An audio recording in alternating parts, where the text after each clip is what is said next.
오늘 우리에게 주시는 하나님의 말씀입니다. 출애굽기 20장 4절부터 6절까지의 말씀. 전 세계에 많은 크리스찬들이 있습니다. 수많은 교회가 세워졌고 또 그 교회 안에서 하나님을 섬기는 수많은 그리스도인들이 있습니다마는 이렇게 보면 그 많은 성도들이 10계명의 제1계명과 제2계명의 차이를 구별하지 못합니다. 그런데 어떤 교단이나 개인적으로도 1계명과 2계명이 똑같은 내용 아니냐, 다 우상을 섬기지 말라고 하는 것인데, 그래서 이걸 한 계명으로 묶어버린 교단도 있고요. 그렇게 생각하는 교인들이 참 많습니다만, 그런데 우리가 이 1계명과 2계명은 많이 다르다는 사실을 알아야 합니다. 그래야 1계명, 2계명의 차이를 잘 알아야 우리가 하나님을 바르게 섬길 수 있고 바르게 예배할 수 있습니다. 결론부터 말씀드리면 제1계명은 예배의 대상이 누구이신지를 가르쳐주는 말씀이고요. 제2계명은 그 예배의 대상이신 하나님을 예배하는 방법을 말씀하고 있는 내용입니다. 그러니까 다시 말하면 제1계명은 거짓된 신들을 배격하는 것이고, 제2계명은 하나님을 예배함에 있어서 거짓된 형식과 방법들을 금하고 있는 내용입니다. 이게 서로 다른 거예요. 예배의 대상, 우리 신앙의 대상은 여호와 하나님 한 분뿐이시다 하는 것이 1계명입니다. 2계명은 그 하나님, 살아계신 하나님을 신앙하고 예배함에 있어서 올바른 방법으로 해야 한다는 것이 두 번째 계명의 내용입니다. 많은 사람들이 오해한 것 중에 하나가, 지금처럼 이렇게 과학이 발전하면 미신들은 다 사라질 것이라고 생각했습니다. 과학이 발달할수록 미신은 없어질 거라고 그렇게 착각했는데요. 그런데 지금 이 시대의 문명이 얼마나 발전했습니까? 첨단 문명들, 요즘은 컴퓨터를 넘어서서 온 세상에 있는 정보가 다 한자리에 모이게 되고, 이제는 그 정보들을 분석하고 또 선택하고 조합해가지고 논문까지도 만들어내는 그런 시대가 되었잖아요. 아마 여러분 들어보셨을 텐데 챗 GPT라는 것이 있습니다. 이것은요, 그 온라인상에 있는 정보들을 다 수집해가지고 거기에서 딱 구별할 것은 구별하고 문장으로 조합을 해서 원하는 에세이도 만들어주고 논문도 만들어주고, 그러다 보니까 요즘은 AI 시대잖아요. 로봇가 그렇게 만들어진 설교를 가지고 설교도 하는데요. 제가 한번 테스트를 해봤습니다. 챗 GPT가 도대체 어떤 것인가 해서 요한복음 3장 16절로 하나님의 사랑이라는 제목으로 설교를 만들어 주어, 이렇게 했더니 정말 훌륭한 설교가 그냥 쫙 나오는 거예요. 참, 지금 이렇게 얘기하면서도 소름이 끼칩니다. 머리가 쭉 빗어요. 이제 앞으로는 AI가 설교하는 시대가 이미 되었다는 겁니다. 영혼 없는 설교들이 이제 얼마나 많이 설쳐될까 두려운 마음이 커요. 이 시대가 그 정도로 발전을 했는데, 또 한편에서는 예전보다 훨씬 더 미신이 성행하고 있습니다. 서점에서 팔리는 책들의 내용을 보면 무슨 기, 도, 한국에 보면 지하철 같은 데서도 어떤 분이 따라 붙잖아요. 혹시 도를 아십니까? 하고 붙는 분들이 계시는데, 지에 대해서, 도에 대해서 관한 책들이 얼마나 많이 팔리는지, 점술이나 전생과 관련된 책들도 베스트셀러가 되고 있지요. 여러분 좋아하시는 드라마도 요즘에는 보면 영적인 세계를 굉장히 많이 다룹니다. 전생에 대한 것도 있고 도깨비도 나오고 귀신도 나오는데, 요즘은 도깨비하고 연애하는 그런 드라마가 인기를 끌고 귀신과 함께 뭔가를 할 수 있다 하는 그런 내용으로, 그러니까 지금 세상은요, 이런 어떤 미신과 관련된, 그래서 전에는 이 귀신이나 도깨비들을 두려움의 대상으로만 생각했는데, 요즘 현대인들에게는 귀신이나 도깨비들도 얼마든지 우리와 함께 할 수 있다는 존재로 부각시키려고 하는 것 같지요. 참 재미있는 일들이 많이 나타나는데, 풍수지리 잘 아시지요? 그 풍수 사상이 무슨 시사 잡지의 주제가 되고 있고요. 어디에 집을 사야 되며 땅을 사야 되며 건물을 지어야 되는지. 조금 오래되긴 했습니다마는 예전에 심진송이라는 아주 유명한 무당이 있었습니다. 물론 지금도 있지요.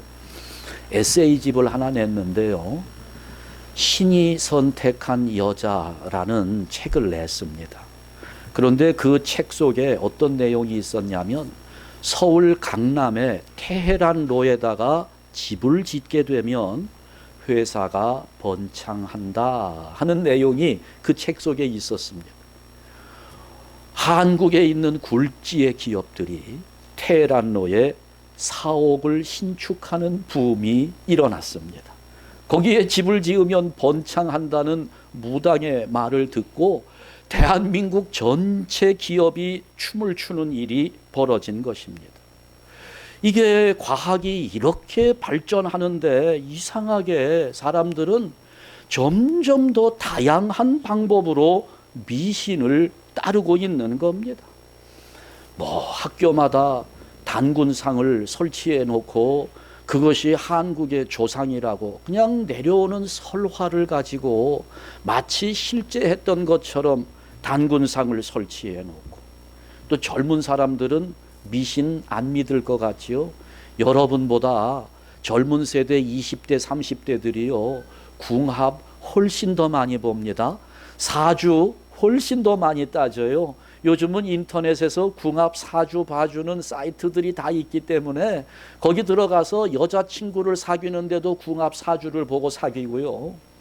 점점 더 그런 것들이 얼마나 심해지는지, 입시철이 되고 또 이제 졸업 시즌이 되면 내가 어느 학교를 갈 수 있을지, 어느 직장에 취직할 수 있을지, 철학관이라고 하는 곳에 젊은 사람들의 발걸음이 끊임없이 이어진다는 거예요. 가는 데마다 천하대장군이 서 있지요. 지하여장군이 서 있습니다. 예전에 미신을 타파한다고 다 없애버렸던 것들을 무슨 뭐 전통문화니 하면서 이런 것들이 다시 세워지고 있는 겁니다.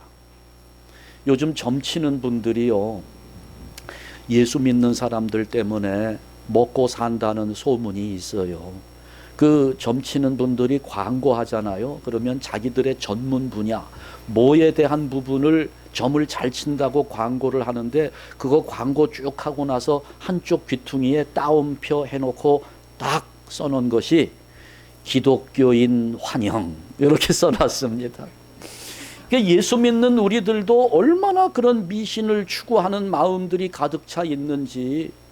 그리고 어떤 광고는 보면은요, 그분은 그 택지, 뭐 집을 짓거나 이사를 하거나 하면 자리를 잡아주는데 전문인 분인 것 같아요. 그분이 광고를 냈는데 한쪽 귀퉁이에다가 기도원 부지 전문, 이렇게 써놓았습니다.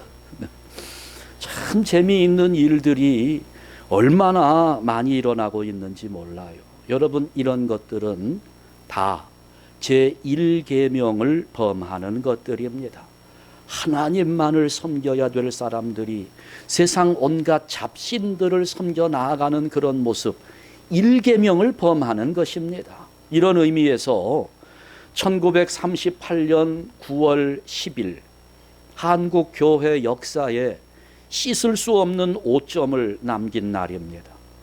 대한예수교 장로회 총회 27회 총회가 열렸는데 그때 결정된 것이 신사 참배는 우상 숭배가 아니라 국가의식이라고 결의합니다.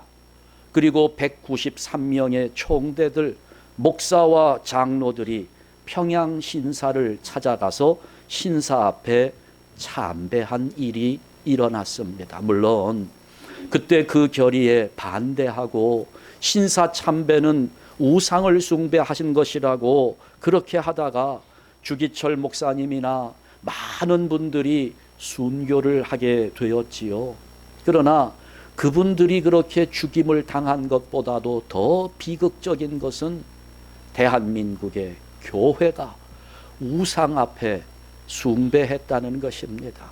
여러분, 이것은요, 아직까지도 대한예수교 장로회 총회가 회개하지 않고 있는 문제입니다. 개인적으로는 다 회개하셨을 거예요. 그러나 아직도 총회 차원에서의 회개는 일어나지 않고 있습니다. 반드시 해결되어야 할 문제입니다. 참 부끄러운 날이었어요. 제1계명을 범한 것입니다. 여기에 덧붙여서 제1계명은 오늘 내 안에 하나님보다 더 사랑하는 것이 있으면 안 된다는 명령입니다. 오늘 이 시대가 어떻습니까? 쾌락의 우상을 쫓아갑니다. 성공의 우상, 건강의 우상, 지식의 우상. 여기 앞에, 이런 우상들 앞에 자기의 영혼을 팔아버립니다. 주님보다 오늘 나의 관심을 지배하는 것들이 얼마나 많은지, 권력, 자존심, 이기심, 아니 바로 자기 자신을 섬기고 있어요. 나 자신이 우상이 되고 있어요. 더더군다나 요즘은 돈을 따라갈 신이 없어요. 가장 큰 신이 돈입니다. 교회를 다녀도 돈이 되는 교회를 쫓아가는 시대가 되었어요. 내가 어느 교회를 가야 내 사업에 유익함이 있을까? 내가 어느 교회를 다녀야 직장을 가질 수가 있을까? 신앙 자체가 돈에 의해서 좌지우지되는 그런 시대가 되어버리고 말았습니다. 돈이 하나님의 자리를 차지하고 있는 겁니다. 이게 다 제1계명을 범하는 것입니다. 그러나 제2계명은 1계명과는 다른 면을 강조하고 있는 계명입니다. 자, 오늘 본문 한번 다시 보실 텐데요. 이 4절과 4절만 우리 한번 같이 읽습니다. 너를 위하여 새긴 우상을 만들지 말고 또 위로 하늘에 있는 것이나 아래로 땅에 있는 것이나 땅 아래 물속에 있는 것에 어떤 형상도 만들지 말며, 이렇게 말씀하고 있습니다. 그러니까 이거는 1계명 하나님만을 섬기되 2계명 그 하나님을 섬길 때 하나님의 형상을 인간의 수준에서 표현하거나 만들어서는 안 된다는 말입니다. 그러니까 보통 우리가 그러잖아요. 사람들은 자기 눈에 보이는 것만 믿으려고 합니다. 내가 똑똑히 봤어, 그렇게 얘기하잖아요. 자기가 본 것은 분명하다고 생각하는 경향이 짙습니다. 근데 여러분, 솔직하게 대답해 봅시다. 여러분 눈이 그렇게 정확합니까? 여러분 본 것들이 그렇게 딱 들어맞습니까? 제주도에 가보면 도깨비 도로라는 곳이 있어요. 그 도깨비 도로는 가보면 이렇게 경사가 진 것처럼 보여요. 그런데 경사가 진 곳에 차를 세워놓고 사이드 브레이크를 풀어놓으면 그 차가 어디로 가야 될까요? 내리막 쪽으로 흘러내려가야 되는데 이게 오르막으로 보이는 길로 올라가는 거예요, 차가. 그래서 1981년부터 거기에 수많은 관광객들이 찾아갔는데 깡통을 이렇게 놓으면 깡통이 오르막 쪽으로 올라가는 거예요, 이 깡통이. 그래서 전문적으로 연구하시는 분들이 살펴보니까 실제로는 이쪽이 내리막이고 이쪽이 오르막인데 우리 눈으로 볼 때는 그 내리막 쪽이 오르막길처럼 보인다는 겁니다. 착시 현상이지요. 주변의 배경들이나 이런 것들에 의해서 이게 착각하게 만드는 거예요. 착시 현상입니다. 눈이 잘못된 거예요. 여기 지금 오르막으로 올라가는 것이 잘못된 것이 아니라 그렇게 보는 우리의 눈이 잘못된 것이라 착시 현상이다. 그런데 이렇게 인간의 눈이 정확하지 않음에도 불구하고 우리는 여전히 내 눈에 보이는 것만 믿으려고 하는 그런 경향이 있는 겁니다. 그래서 2000년 교회 역사에서도 보면 많은 교회들이 잘못한 부분들 바로 이겁니다. 눈에 보이는 것이 있어야 믿음이 성장할 것처럼 그렇게 생각하니까 사도들의 형상을 만들어 놓고 예배합니다. 위대한 베드로의 형상도 만들고 바울의 형상도 만들고 예수님을 탄생시킨 마리아의 형상도 만들고 그러면서 그 형상을 보면서 내가 눈으로 보는 것이 있어야 어떤 신앙의 행위가 일어나는 거예요. 또 심지어는 사도들의 유품까지도 숭배하는 일을 벌였습니다. 뭔가 눈에 보이는 것이 있어야 마음이 편해지는 거지요. 마음이 놓이는 겁니다. 그래, 요즘에도 천주교회 다니시던 분들이 우리 개신교회로 개종하기 어려운 이유들이 몇 가지가 있는데 그 중에 하나가 바로 이겁니다. 개신교회는 오면 눈에 보이는 게 없어요. 하나님이라고 어떤 신적인 존재처럼 여겨질 만한 눈에 보이는 것이 없기 때문에 이게 개종하기가 대단히 어려운 겁니다. 그러나 하나님은 분명하게 말씀하시는 것이 그런 형상을 만들지 말라고 이 계명으로 명령하시는 겁니다. 형상을 만들지 말아라. 왜? 왜 하나님은 형상을 만들지 말라고 했을까요? 첫 번째 이유는 영이신 하나님의 형상은 필요 없기 때문입니다. 하나님은 영이시기 때문에 어떤 형상에 갇혀 있을 수 있는 분이 아니라는 거예요. 그 영이신 하나님의 형상을 어떻게 만들겠느냐는 겁니다. 많은 독재자들이 백성들을 다스리기 위해서 곳곳에 자기의 동상을 세워놓습니다. 왜냐하면 이 백성들을 다스릴 때 눈에 보이는 것을 이용하는 것만큼 효과적인 것은 없기 때문입니다. 그러니 여기저기에다가 자기 동상을 세워놓고 그 앞에 가서 절을 하게 만드는 거지요. 지금도 북한에 김일성 동상이 한 3,000개 정도가 세워져 있다고 알려져 있잖아요. 거기다가 이 사람들은 전부 김일성 배지를 달고 다닙니다. 제가 중국을 한번 가서 그 북한 냉면을 하는 식당에 들어가 봤습니다.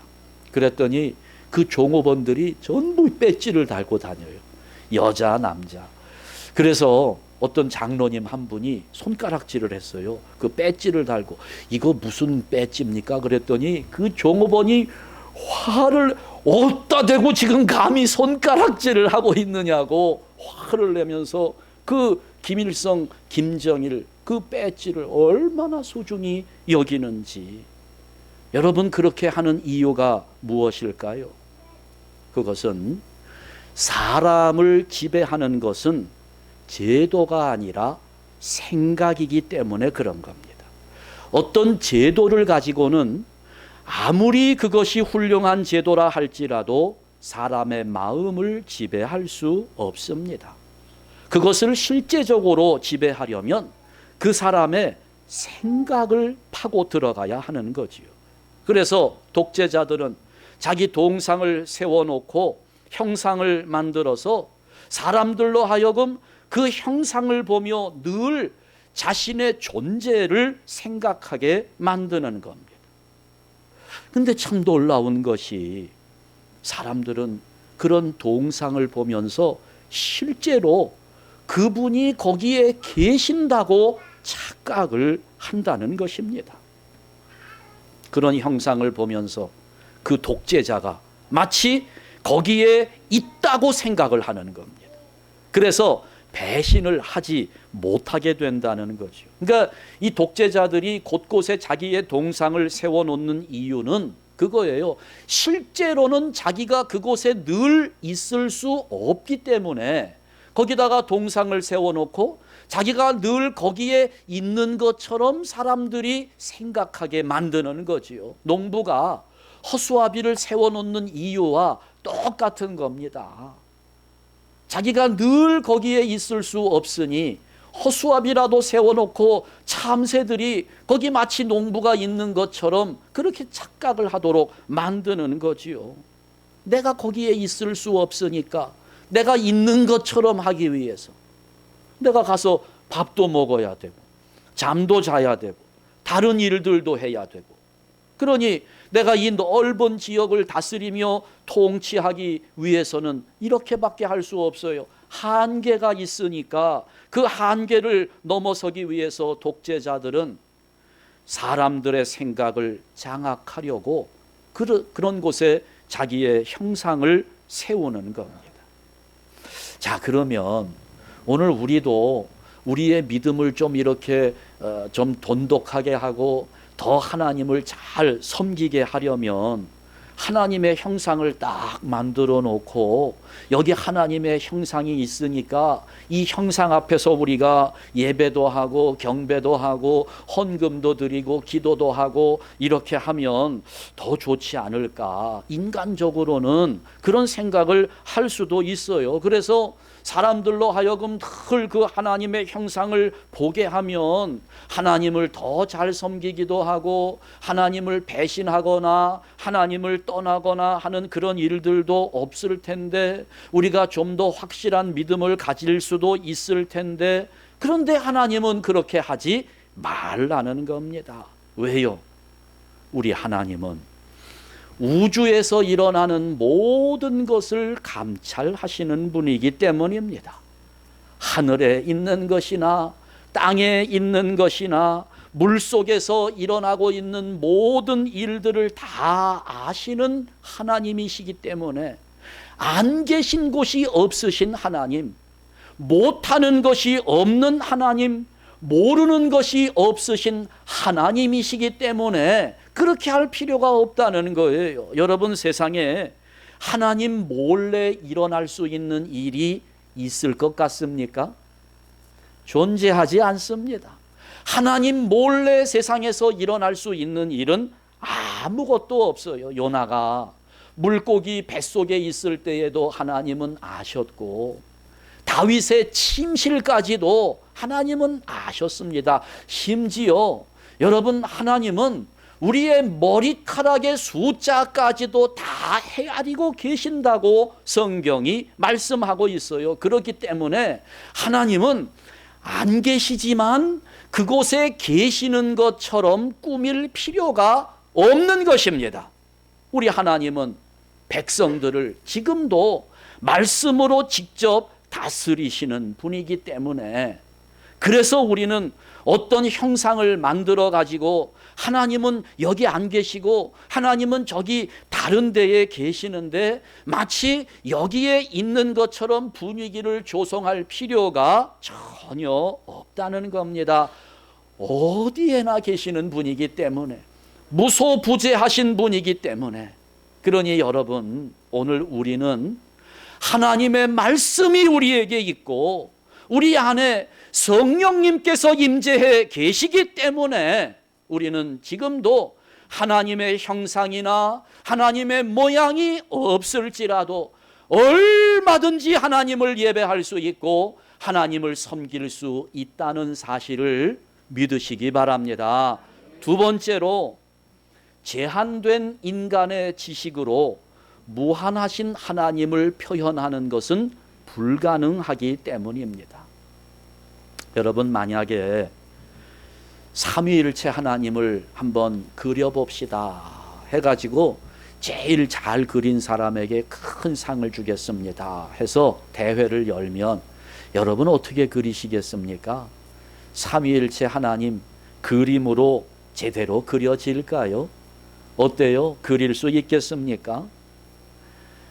아무리 잘 그려도 그것은 나의 상상일 뿐이지 그걸 하나님의 모습이라고 할 수는 없을 겁니다. 아니, 내 영혼도 못 보잖아요, 우리가. 내 영혼도 어떻게 생겼는지 볼 수 없는, 그래서 그것도 그릴 수 없는 인간이 영이신 하나님을 그린다는 거. 여러분, 이거는요, 하나님을 인간의 수준으로 끌어내리는 행위입니다. 엄청난 범죄가 되는 거예요. 우리만 해도 그렇거든요. 가령 어떤 훌륭한 화가가 내 얼굴을 그려준다고 해봅시다. 그러니까 훌륭한 화가니까 나를 잘 그려줄 거 아니겠어요? 그런데 문제는 그 화가가 나를 만나본 적도 없고요. 내 사진을 본 적도 없어요. 그 화가는 나에 대해서 아는 것이 아무것도 없습니다. 그런데 그 화가가 나를 그렸어요. 그것도 아주 흉악한 모습으로 그림을 그려놓고 그 밑에다가 이 그림은 이순환 목사라고 내 이름을 그 밑에다가 써 놓았다면 여러분, 그걸 보는 제 마음이 어떻겠습니까? 엉뚱한 그림을 그려놓고 그것을 나라고 하니 얼마나 불쾌할까요? 바로 그것이 우상이라는 겁니다. 알지도 못하면서 아는 것처럼 하나님을 표현하는 것, 그것이 우상입니다. 정확하게 말하면 오늘 본문대로 형상이라는 말로 표현할 수 있어요. 이스라엘 백성들이 출애굽을 하고 가나안 땅을 향해 가다가 중간에 모세가 하나님의 부르심을 받고 시내산에 올라갔어요. 시내산에 올라가서 40일 동안이나 내려오지 않는 겁니다. 백성들은 불안해졌어요. 지금까지는 우리가 모세를 보면서 모세를 따라서 하나님 인도하시는 곳으로 간다고 광야를 지나왔는데 지금 뭐가 안 보여요? 지도자가 안 보입니다. 모세가 40일씩이나 안 내려오는 거예요. 눈에 보이는 것이 없으니까 불안한 마음에 금송아지를 만들어냅니다. 그리고 그 앞에서 춤추며 경배하며 이렇게 하는데 여러분, 그때요, 금송아지를 만들어 놓고 경배했던 이스라엘 백성들이 그 금송아지를 뭐라고 불렀는지 아십니까? 이 금송아지가 우리를 애굽에서 인도하여 낸 여호와 하나님이라고 불렀습니다. 그러니까 여러분, 그것은요, 일계명을 범한 것이 아니에요. 하나님을 섬기는 겁니다. 여호와 하나님을 섬기는데 그걸 어떻게 했어요? 하나님을 금송아지 형상으로 만들어 놓은 겁니다. 이계명을 범한 것입니다. 그걸 하나님이라고 부르면서 그 앞에 춤추며 경배하니 하나님이 보실 때 얼마나 황당하겠어요. 이것은 하나님을 무시하는 행위입니다. 하나님이 아닌 다른 것을 만들어 놓고 그것을 하나님이라고 부르면서 예배하니 참 답답한 노릇이지요. 그렇게 하지 말라는 겁니다. 그것이 이계명입니다. 우리가 가지고 있는 유한한 지식과 우리가 가지고 있는 알량한 경험 가지고 하나님을 표현한다고요? 하나님을 만들 수 있다고요? 하나님의 형상을 나타낼 수 있을까요?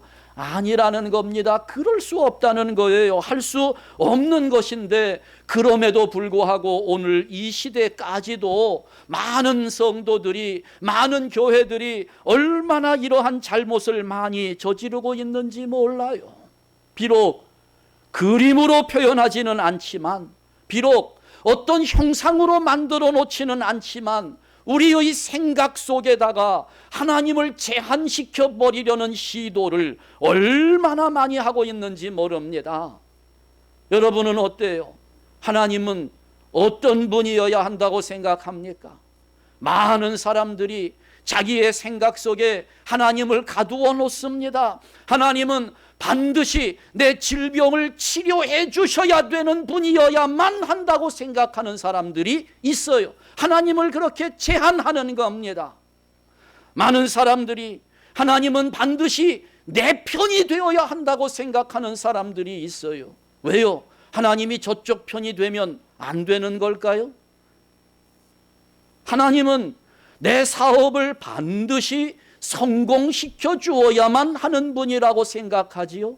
하나님은 반드시 내가 많은 돈을 벌게 해 주어야만 한다고 그렇게 생각하면서 하나님의 영역을 제한하려고 합니다. 하나님의 행동을 제한하려고 하는 거예요. 어떤 분은 기도하면서도 그렇게 기도하잖아요. 하나님, 이렇게 하셔야 됩니다. 하나님, 이렇게 하십시오 하면서 하나님께 명령하는 사람도 있어요. 자기 가치관 속에다가 하나님을 묶어두려고 합니다. 내 마음에 하나님의 형상을 설정해 놓은 거예요. 하나님은 이래야 된다. 하나님은 이러셔야 된다고.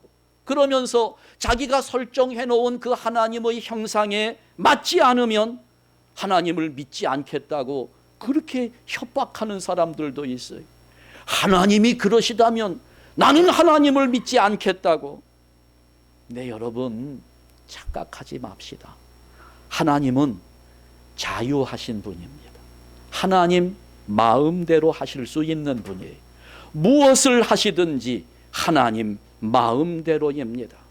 인간의 동의를 구할 필요가 없고요, 피조물의 눈치를 살필 이유도 없습니다. 그럼에도 많은 성도들이 내 생각에 하나님을 맞추려고 하고, 내 가치관을 하나님이 따라주어야 하고, 내 윤리에 하나님께서 동의해야 한다고 생각하는 이런 것들, 이건 다 우리의 생각 속에 하나님의 형상을 만들어 놓는 범죄 행위가 되는 것입니다. 여러분, 자꾸 하나님의 영역을 제한하려고 하지 마세요. 하나님을 구속시키려고 하지 마십시오. 하나님은 자유로운 분, 하나님 마음대로 행하실 수 있는 분입니다. 너희가 형상을 만들어서 나를 제한하려고 하지 말라는 것이 제 2계명입니다. 아니, 하다못해 여러분, 옛날에 엿장수가 엿을 팔기 위해서 뭘 합니까? 가위질을 하잖아요. 그러면 가위질을 몇 번 해야 되나요? 우리가 그 엿장수에게 당신 가위질을 하루에 3번 이상 하면 나는 엿 안 사 먹을 거야. 당신은 엿장사이기 때문에 반드시 하루에 가위질을 27번만 해야 돼. 여러분, 이렇게 제한할 수 있나요? 그렇게 내가 제한한다고 엿장수가 가위질을 그렇게 맞추어서 할까요? 어때요, 여러분? 엿장수는 하루에 가위질을 몇 번 할까요? 지 맘대로 하는 거죠. 엿장수 맘대로입니다. 물론 그것을 하나님의 역사에 비교하는 것조차 참 두려워요. 좀 죄송하지요. 그러나 엿장수조차도 가위질을 자기 마음대로 할 수 있는 것인데, 감히 우리가 하나님을 제한하다니요. 우리가 어떻게 하나님을 가두어 놓을 수가 있겠습니까? 유한한 피조물이 무한하신 하나님을 제한한다고 하는 것은 엄청난 교만입니다. 내가 경험한 바로는 하나님은 이런 분이야, 그런 분이기도 하시지요. 다른 사람들이 경험한 것은 또 하나님께서 그런 분인 겁니다. 코끼리의 코를 만진 사람과 코끼리의 다리를 만진 사람이 싸우면 누가 이길까요? 질문을 바꾸죠.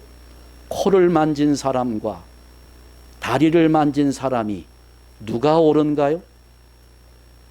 코를 만진 사람은 코끼리의 코를 가지고 코끼리라고 주장할 겁니다. 다리를 만진 사람은 코끼리 다리가 코끼리라고 주장할 겁니다. 누가 옳습니까? 둘 다 옳을 수가 없지요. 일부분일 뿐입니다. 내가 정말 깊은 체험을 했다 할지라도 그 체험은 일부분일 뿐입니다. 그것으로 하나님 전체를 다 경험했다고 말할 수는 없는 것입니다. 요한한 인간이 무한하신 하나님을 표현할 수 없습니다. 그거 하지 말라는 거예요. 여러분, 우리가 이걸 혼동하면 안 됩니다. 하나님은 주인이시고 우리는 종입니다. 이걸 혼동하는 분들이 많아요. 하나님의 존재는 인정합니다. 하나님의 능력도 인정합니다. 그런데 하나님을 주인으로 모시지는 않습니다. 오히려 하나님을 하인처럼 부리려는 사람들이 많아요.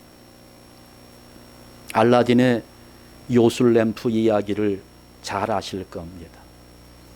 그 램프를 가지고 있는 소년이 그 램프를 문지르면서 주문을 외우면, 뭐라고 주문을 외웠는지는 모르겠어요. 우랑바리다나나 빠라옹 이렇게 했는지 어떻게 했는지는 모르겠어요. 주문을 외우면 거기에서 연기가 나면서 거인이 등장하게 됩니다. 그 거인은 소년이 요구하는 대로 엄청난 문제들을 해결해 줍니다. 여러분, 여기에서 잘 생각하셔야 됩니다. 능력은 거인에게 있습니다. 그러나 주인은 연약한 소년입니다. 그 능력 많은 거인이 조그마한 램프에 갇혀서 지내다가 주인이 나오라고 하면 나오고 하라고 하면 그대로 하는 그 거인, 종입니다. 그런데 이런 식으로 하나님을 믿는 사람들이 얼마나 많은지 모릅니다. 살아계신 하나님을 믿고 하나님이 창조주이신 것도 알지만 마치 소년이 거인을 다루며 명령하듯 하나님을 대하는 것입니다. 내가 나를 구원하신 하나님 앞에 무엇을 어떻게 해야 할 것인가는 생각하지 않고 하나님이 나를 위하여 무엇을 하시는가에만 관심이 있습니다. 그러니 나를 만족시켜 주지 않으면 하나님일지라도 떠나버리는 거지요. 내 기분에 맞지 않으면, 내 마음에 들지 않으면 얼마든지 교회도 안녕할 수 있는 것입니다. 여러분, 이런 거 지금 내 속에 하나님을 조금이라도 제한하는 부분이 있다면 지금 즉시 버리시기 바랍니다. 하나님은 주인이시고 나는 종입니다. 하나님 마음대로 하시는 것이고 나는 그 앞에 순종할 뿐입니다. 섬길 뿐입니다. 그것이 올바르게 하나님을 섬기는 길이 되는 겁니다. 우리 하나님은 제2계명을 통해서 올바른 예배의 방법을 우리에게 명령하셨습니다. 어떤 형상도 만들지 말라고 했습니다. 그 이유는 어디에나 계시는 분이기 때문에, 우주의 모든 것을 알고 계시는 그 하나님의 말씀이 우리에게 있고 우리 안에는 성령께서 임재하고 계시기 때문에 하나님을 섬기기 위해서, 하나님을 예배하기 위해서 하나님의 형상을 만들 필요는 없다는 것입니다. 또한 인간의 유한성이 하나님을, 무한하신 하나님을 표현하는 것은 불가능하기 때문에 하나님은 그것을 금지하신 것입니다.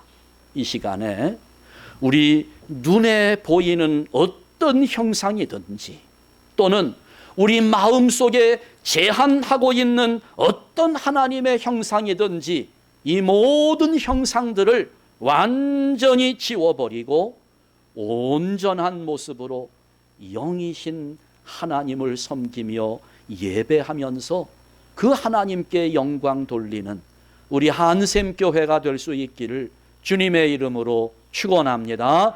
기도하겠습니다.